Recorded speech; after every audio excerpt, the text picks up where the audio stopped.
Now that we have her ends clipped and trimmed and her hair is flat iron straight, I'm just going to part out the section where I will not be putting any links so that we can make sure she has enough leave out to cover the area where I will be putting the microlinks.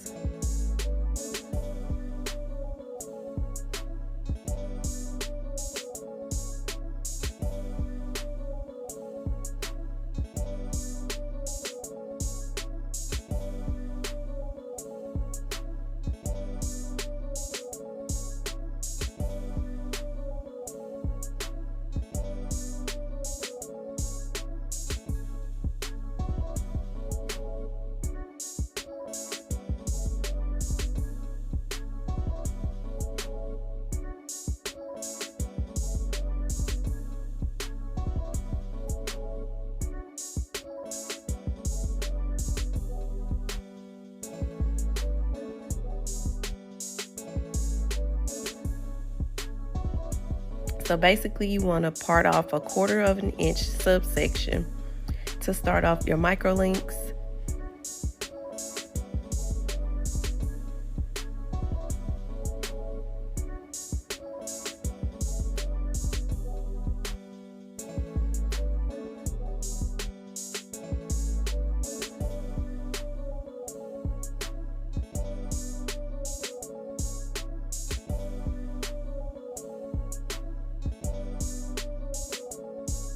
And then you're going to part off about another 1/4 of an inch section, and that's going to be the box that you're going to use to create or attach the link to.